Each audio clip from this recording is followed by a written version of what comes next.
আসসালামু আলাইকুম ওয়া রাহমাতুল্লাহি তাআলা ওয়া বারাকাতুহু।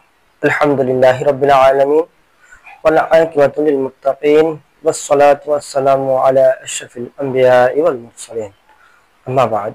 সুপ্রিয় দর্শক ও শ্রোতাবৃন্দ, যে যেখান থেকে দেখছেন সবাইকে জানাই মাহে রমজানের বার্তা অনুষ্ঠান থেকে আন্তরিক শুভেচ্ছা ও অভিনন্দন। প্রতিদিনের ন্যায় ধারাবাহিকভাবে আজকে আলোচনা করব সত্য কথা বলার প্রবণতায় রোজার ভূমিকা।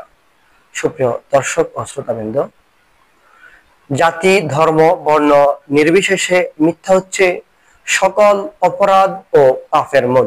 শুধুমাত্র মিথ্যা বর্জনই অধিকাংশ অপরাধকে দমন করতে পারে। হত্যা, ঘুষ, অপহরণ প্রভৃতি অপরাধে মিথ্যার প্রশ্রয় পাবে। মিথ্যা বলে তাদের এই অপরাধ ধামাচাপা দিতে পারবে। মিথ্যার প্রতি এতটুকু আস্থা যদি না থাকতো, তাহলে এ জাতীয় কোনো প্রকার অপরাধই সংঘটিত হতো না। তাহলে মূলত মিথ্যাই এই সব অপরাধের ইন্ধনদাতা। আর সিয়াম তথা রোজার অস্তিত্ব এই মিথ্যা কাজ ও কথা পরিত্যাগের উপর নির্ভরশীল।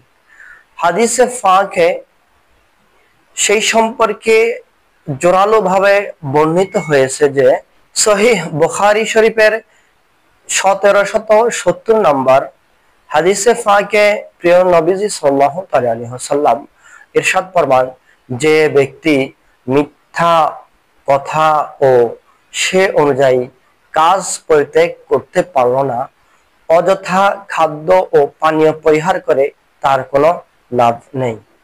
অপর এক বর্ণনায় রয়েছে, প্রিয় নবীজি সাল্লাল্লাহু আলাইহি ওয়াসাল্লাম ইরশাদ করেন, বেশ সংখ্যক সাওম তথা রোজা পালনকারী এমন হয়ে থাকে যাদের রোজা ক্ষুধা পিপাসার কষ্ট সহ্য ছাড়া আর কিছুই লাভ হয় না।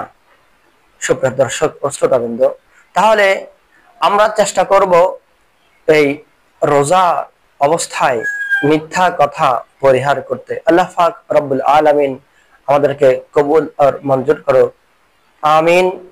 প্রতিদিন মাহে রমজানের বার্তা অনুষ্ঠান দেখার আমন্ত্রণ জানিয়ে আজ এখানেই শেষ করছি। আসসালামু আলাইকুম ওয়া রাহমাতুল্লাহ।